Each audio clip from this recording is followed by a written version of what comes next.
करतो. धन्यवाद. धन्यवाद जी. माननीय सदस्य ऑनरेबल मेंबर Viriato Fernandes जी. Thank you, Speaker, sir. I would like to thank my party leadership for giving an opportunity to speak on this very important bill.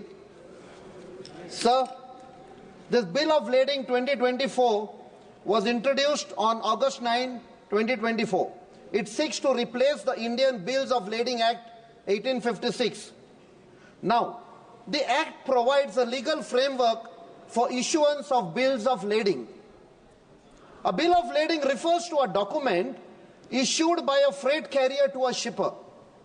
It contains details such as the type, quantity, condition, and destination of goods being carried.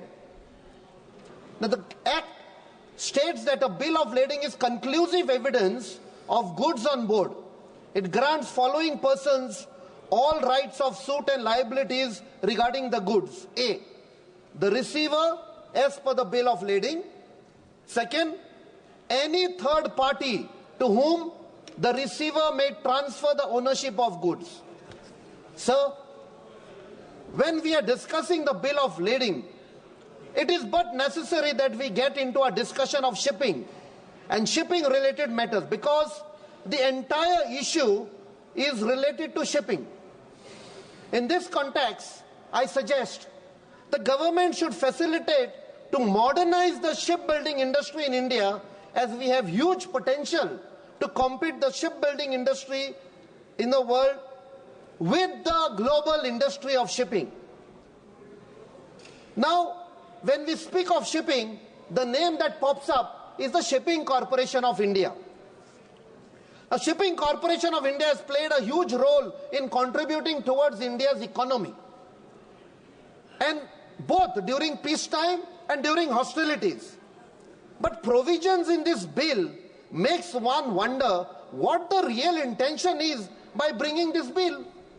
Has the government involved all the stakeholders in formulating the bill? Or is it to dilute the stake of Shipping Corporation of India? At first glance, it seems that the bill is to carry forward the legacy of this government to hand over every aspect of our economy to their most favored businessmen. It's not a mere allegation, but because we know who it is. Now,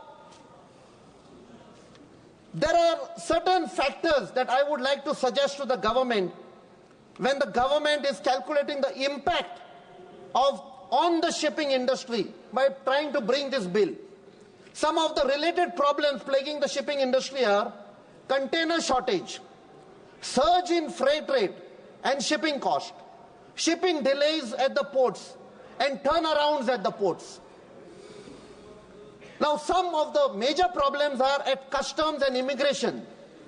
Complex documentation, inaccurate or incomplete paperwork, goods misclassification, valuation issues, delays due to strict regulations, potential for corruption, lack of transparency in the process, and difficulties with classifying restricted or prohibited items, often leading to significant delays in import and export shipments. Key points about custom clearance issues in India at the ports are documentation challenges, missing or incorrect information on customs declaration, invoices, and other required documents that can cause delays. Incorrect classifying goods can lead to incorrect duty calculations and clearance issues. Valuation disputes. Disputes over the assessed value of imported goods can lead to delays and additional charges. Regulatory barriers. Complex system of import and export regulations, including restrictions on certain items which can be difficult to navigate. Bureaucratic hurdles. The customs clearance process can be lengthy and involve multiple approvals, leading to delays. In some cases, custom officials may demand bribes to expedite the clearances of goods. So this bill of lading has to have provisions to ensure such practices are not allowed at the customs or at clearance places at the port. Lack of transparency. Importers may not have clear information on duty rates and other custom requirements, creating uncertainty. Technology issues. Glitches in the electronic customs clearance system can further hamper the process. Sir, recently, when we speak about shipping industry, the government has formed a 12-member panel to advise the government on the national shipbuilding mission. But sadly and surprisingly, why are the Indian shipbuilding designers not placed on the panel? Our shipbuilders have done tremendous progress and contributed in the shipbuilding industry in a big way. Some are involved in designs of corvettes, frigates, destroyers, passenger vessels, but none of them have been included in this particular panel. They are not only not included, but here we come to know that people who are nowhere connected with it are on the panel. I smell a rat because it looks like an entire exercise which may finally end up in breaking Shipping Corporation of India, and who will gain from that but the most favored businessman friend of the government.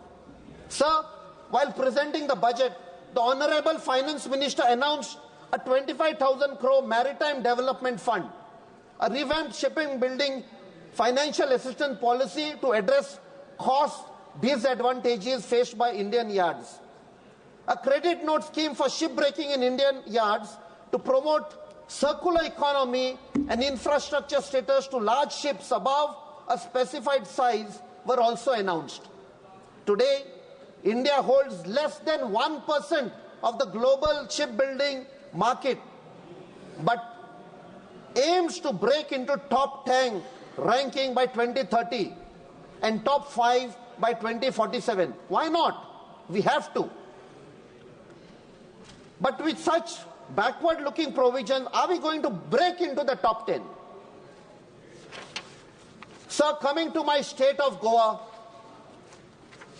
everybody knows we are situated on the west coast of the country. For centuries, there was sea trade that has occurred, taken place from foreign countries into Goa, and the shipping industry has prospered. The thrust of the government should be also to ensure that the shipping lines are exploited to the maximum so that it benefits not only the state but also the country in terms of economy. More trade, more business. Goa, unfortunately, was ruled for 450 years by a colonial power, again which came through the sea route.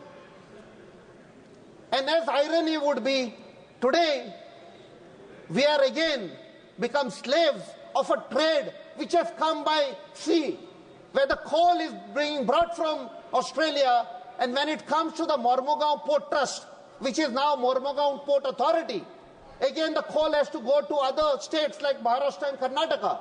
So they are expanding tracks, they are expanding roads, and in the bargain, the beautiful state of Goa is getting destroyed.